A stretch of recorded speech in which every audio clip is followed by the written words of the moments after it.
요즘 한국인이라면 SK 하이닉스, 삼성전자 굉장히 핫한데요. 한국은 반도체 강국입니다. 특히 메모리 강국이고, 이제 사람 같은 로봇, 휴머노이드, 두 번째는 자율차, 세 번째는 공장 자동화, 모두 온디바이스 AI가 상당한 관심을 받고 있습니다.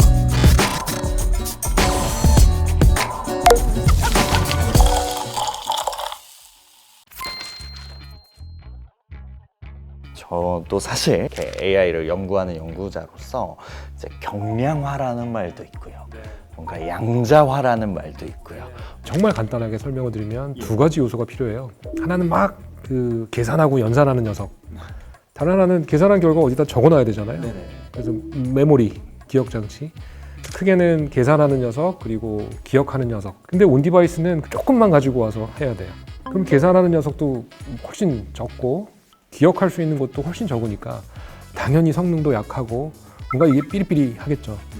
그럼 어떻게 해야 돼요? 이걸 조그만 디바이스, 우리 스마트폰에다가 넣으려면 다이어트를 시켜야 됩니다. 그런 과정에 여러 가지 기술적인 용어가 있습니다만 아까 진행자께서 언급하신 용어들, 경량화, 다이어트죠. 우리도 요즘 주사 맞으면 살이 빠진다 뭐 이런 얘기를 하시는데 실제로 비유를 그렇게 해요. 소프트웨어를 인공지능 개발을 하고 다른 소프트웨어에다 넣고 엔터를 확 치면은 얘가 조그맣게 돼서 나와요. 그런 걸 경량화라고 하고, 그런 경량화의 기법 중에 중요하게 쓰이는 게 양자화라는 건데요. 그래서 여기서의 양자화라고 하는 거는 우리가 기억하는 애도 많고 계산하는 애도 많다면 숫자를 나타내는 거 한번 생각해 보시면 굉장히 정밀하게 숫자를 나타낼 수 있을 거예요. 뭐 마이너스 3697만 뭐 이렇게 쫙 해갖고 정말 정교하게. 근데 그렇게 되면은 계산도 길어질 거고 기억도 많이 해야 되니까 이걸 확 줄이는 거예요. 그래서 뭐 0, 2, 4, 8 뭐 이렇게 4개의 숫자만 가지고 막 많은 숫자를 나타내려고 하는 거죠. 그래서 양자화라는 게 영어로는 이제 퀀타이제이션이라고 하는데 연속적이지 않고 계단처럼 단계가 있다는 뜻이고요. 우리가 알고 있는 숫자, 뭐 실수, 뭐 3.75 뭐 이렇게 있는 그런 숫자를 간단하게 변환해서 저장하거나 다루는 그런 방식을 양자화라고 합니다. 엣지 컴퓨팅이라는 말도 많이 혼동을 하세요. 이거는 클라우드란 말을 한번 생각해 보시면 클라우드가 구름이잖아요. 이렇게 뭉게뭉게 막 이렇게 있는 건데 또 많이 드는 비유가 전기의 비유를 합니다. 우리가 깜깜한 방에 들어가면 전기 스위치를 켜잖아요. 그럼 전기가 확 나오죠. 클라우드는 우리가 컴퓨팅이 필요하면 스위치를 확 누르면 컴퓨팅이 나오는 그런 개념이거든요. 어디 모처에 전기값 싸고 땅값 싸고 뭐 이런 곳에 크게 컴퓨터를 모아놓은 거기가 이제 데이터 센터 같은 것이고, 그 데이터 센터 위에서 돌아가는 컴퓨팅이 클라우드 컴퓨팅인 거고, 근데 엣지 컴퓨팅은 뭐냐면 사용자 근처에서 어떤 컴퓨팅을 하겠다는 겁니다. 그 사용자는 우리 같은 스마트폰 사용자일 수도 있고 자동차 운전자일 수도 있고 의료 기기를 장착하고 있는 분일 수도 있고, 그런데 꼭 엣지 컴퓨팅을 구현하기 위해서 온디바이스를 해야 되는 건 아니에요. 사용자 근처에 있는데 인터넷에 꽂아놓고 우리 하잖아요. 그런 건 엣지 컴퓨팅이지 온디바이스는 아닌 거예요. 그래서 어떻게 보면 엣지 컴퓨팅과 온디바이스 AI의 차이는 통신망을 사용하지 않고 독립적으로 돌릴 수 있느냐 아니냐, 그 여부가 되는 거죠. 그러면 또 여쭤보고 싶은 게, 저는 요즘 그 온디바이스 AI를 이제 사람들이 많이 얘기를 하면서 저도 최근에 좀 주식 이런 거 많이 보고 있거든요. 요즘 한국인이라면 SK 하이닉스, 삼성전자 굉장히 핫한데요. 이런 것들도 사실 다 반도체에 연결되어 있는 거죠. 칩과 반도체는 온디바이스건 클라우드건 무조건 필요합니다. 결국 인공지능이라는 것을 구현하기 위한 장치가 반도체이기 때문인데요. 클라우드에는 아까 말씀드렸던 계산하는 녀석, CPU, GPU가 정말 다수로 정말 많이 필요하고요. 기억하는 녀석, 메모리도 마찬가지입니다. 그래서 온디바이스라고 해서 반도체가 더 중요하고 클라우드라고 해서 덜 중요하고 이러면 전혀 아니고요. 다만 온디바이스의 AI를 구현하기 위해서는 컴퓨터 시스템 그리고 컴퓨터 하드웨어를 잘 알아야 돼요. 결국 제가 다이어트 시킨다라고 표현을 해드렸는데 그릇에 담는다라고도 볼 수 있어요. 그럼 그 그릇이 어떻게 생겼는지, 사이즈는 어떻고, 그릇의 특징은 어떻고 이런 거 알아야 되잖아요. 이 온디바이스 AI 같은 경우에는 하드웨어에 대한 디펜던시, 즉 의존성이 훨씬 큽니다. 내가 삼성 스마트폰을 위해서 온디바이스 AI를 개발하느냐, 아니면 애플의 아이폰을 위해서 온디바이스 AI를 개발하느냐, 그게 달라질 수 있어요. 그렇기 때문에 온디바이스 AI 그러면 자연스럽게 하드웨어, 반도체 이런 쪽하고 연결이 될 수밖에 없습니다. 그런데 최근에 NPU라는 얘기가 좀 들리면서 꼭 엔비디아의 의존성을 뭐 줄이기 위함일 수도 있고 어떤 독점 체제를 벗어나기 위함일 수도 있는데, 그럼 그 NPU라는 건 어떻게 만드는 거고 그게 어떤 관계가 있는지 설명을 부탁드려도 될까요? 예, 뭐 전통적으로 계산하는 녀석은 CPU라는 녀석밖에 없었어요. CPU하고 메모리 이렇게 있으면 끝인데, 그게 그렇지가 않은 게 인공지능만 하더라도 CPU가 잘할 수 있는 일의 어떤 특징이 있는데 그걸 조금 벗어나요. 좀 비유를 드리면, 참고로 CPU의 강자는 인텔이라는 회사였고 AMD라는 회사도 매우 잘합니다. 그래서 인텔이 제국을 형성해서 90년대 말 2000년대 초까지 이 컴퓨터 산업을 호령했죠. 근데 게임을 위한 GPU를 만들던 엔비디아가 지금 세계 최고의 반도체 회사 중에 하나로 자리매김하고 있는 이유가, 인공지능이라고 하는 것을 학습을 시키고 사용을 하기 위해서는 계산하는 특성이라는 게 있는데, 굉장히 간단한 계산을 동시에 많이 해야 되는 그런 특징이 있습니다. CPU는 싸움을 굉장히 잘하는 정말 멋진 장수, 무림의 고수에 해당을 하고, 반면에 AI라고 하는 게 굉장히 거창하고 화려해 보이지만 그 계산이 덧셈, 뺄셈 뭐 이런 거밖에 없거든요.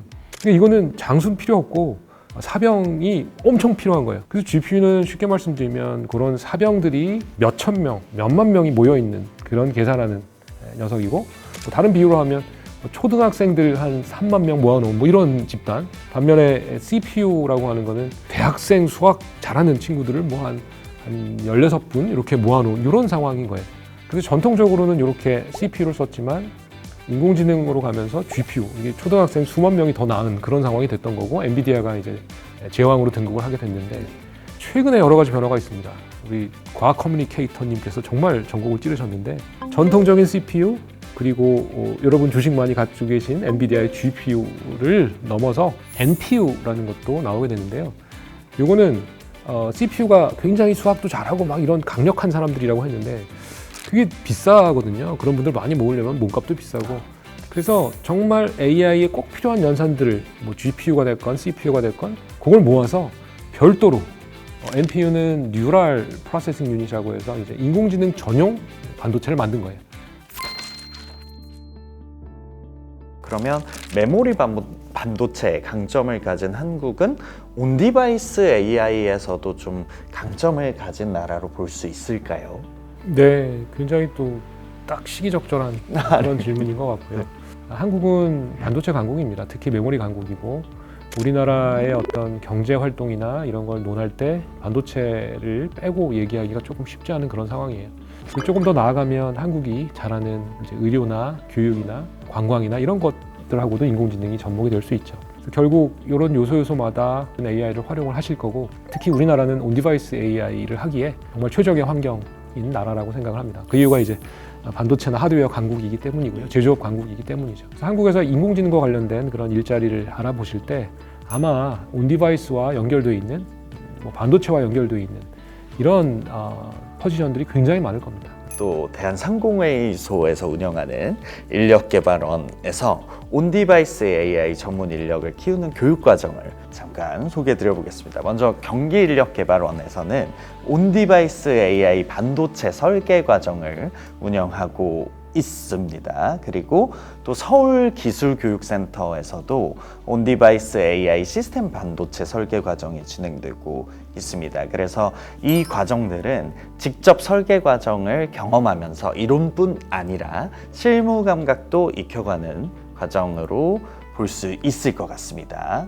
일반적으로는 실무 이런 것이 공학이나 이런 쪽에서는 굉장히 중요한 키워드입니다. 특히 온디바이스 쪽은 정말 자기가 온디바이스에 올려보고 돌려보고 하는 게 굉장히 중요하거든요. 저도 대학원을 거쳐서 이제 연구소에 좀 오래 있었는데, 거기서 많이 느낀 게 이론을 배우는 것과 실무가 굉장히 다르더라고요. 요즘 이러한 교육 프로그램들에서는 이론뿐만 아니라 또 실무까지 커버를 해주기 때문에 그 실무 감각을 익힐 수 있다고 합니다.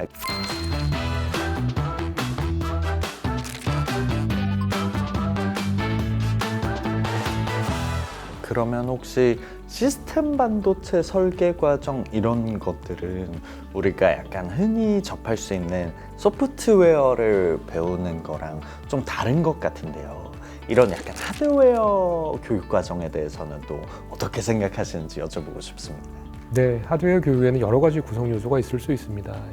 뭐 스마트폰 같은 이런 컴퓨터 시스템을 보면 제일 위쪽에 응용 소프트웨어 레이어가 있고요. 또 조금 내려가면은 이제 운영 체제 레이어가 있고요. 내려가면 아키텍처 레이어가 있고 그 밑에는 뭐 게이트 레벨이나 회로 레벨 그리고 소자 레벨까지 수직으로 체계화되어 있는 그런 계층 구조를 가지고 있습니다. 이 중에서 시스템 반도체라고 하면 보통은 메모리와 그런 로직이 같이 들어있는 그런 시스템 반도체를 설계하는 그런 과정이고요. 온디바이스라고 하는 것이 결국은 제한된 환경을 갖는 하드웨어에서 인공지능을 구현해야 되기 때문에 시스템 반도체하고 딱 맞아떨어지는 그런 조합이고요. 온디바이스 AI 커리큘럼을 위해서 시스템 반도체에 대한 이해가 꼭 필요한 그런 면이라고 볼 수 있겠습니다. 네, 교수님께서 강조해 주시는 부분이 한쪽만 배우는 것보다 소프트웨어와 하드웨어를 같이 또 그리고 이론뿐 아니라 실무 감각도 같이 하는 게 중요하다는 말씀으로 이해가 됩니다. 좀 최근에 온디바이스나 어떤 그런 오케스트레이션을 해주는 그런 쪽의 연구에 대해서 살짝 소개를 더 부탁드려도 될까요? 네, 최근에 이제 인공지능에서 가장 각광받고 있는 연구들이 여러 가지가 있습니다. 물리 세상하고 교류, 인터랙션을 하는 그런 피지컬 AI 쪽 연구도 많이 하고 있는데요. 피지컬 AI라고 하면 한 3가지 정도 중요한 요소들이 있는데요. 사례들. 첫 번째는 이제 사람 같은 로봇, 휴머노이드. 그 두 번째는 자율차. 그리고 세 번째는 공장 자동화. 그렇게 있거든요. 근데 그 중에서 인터넷망이 제공되는 그런 경우도 있지만 인터넷망이 제공되더라도 로봇들이 동작을 빨리빨리 하려면 통신망을 타고 갔다 오는데 좀 부담이 있을 수 있어요. 그리고 전력 사용량이나 이런 것도 굉장히 중요하거든요. 그래서 피지컬 AI 쪽 그리고 에이전틱 AI 쪽 모두 온디바이스 AI가 상당한 관심을 받고 있습니다. 어떻게 보면 공장 안에서 일어나는 일들은 정교함이 되게 중요하지만 또 어떻게 보면 띵킹이나 추론 모델을 꼭 써야 하는 일은 아닐 수도 있겠다는 생각이 들더라고요. 그리고 더욱 이제 반도체를 만들 때 그때도 인공지능의 도움이 많이 필요합니다. 뭐 설계나 공정이나 뭐 검수나 이런 쪽에서 인공지능이 많이 필요하거든요. 그래서 쉽게 말씀드리면 이 반도체 회사를 위한 인공지능의 기회가 굉장히 많습니다. 인공지능 자체를 연구 개발하는 그런 기회도 많이 있고 그리고 반도체를 포함하는 제조업 쪽에 인공지능을 적용하려는 그런 수요가 상당히 큰 걸로 알려져 있습니다. 오늘 윤석로 교수님 모시고 사실 제가 이것저것 정말 많이 여쭤봤는데 교수님께는 오늘 이 시간이 어떻게 느껴지셨는지 좀 소감 여쭤보고 싶습니다. 예, 정말 날카로운 질문 많이 해주시고요. 생각할 수 있는 좋은 질문 많이 해주셔가지고 제가 진땀을 뺐습니다.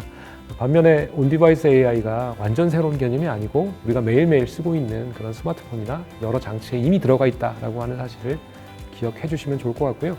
또 이런 온디바이스 AI를 잘 알면 개인의 경쟁력을 향상시키는 데도 큰 도움이 될 수 있으니까 많은 관심을 가져주셨으면 좋겠습니다. 우리 손에 쥐어진 작은 디바이스 안에서부터 시작된 그 새로운 AI의 흐름이 산업을 어떻게 바꾸어가고 있는지에 대해서 오늘 윤석로 교수님과 함께 알아봤고요. 우리 일상을 바꾸는 더 새로운 기술들을 계속 다음 편에 이어서 알아보겠습니다. 지금까지 테크사이다의 과학 커뮤니케이터 김태훈이었습니다. 감사합니다.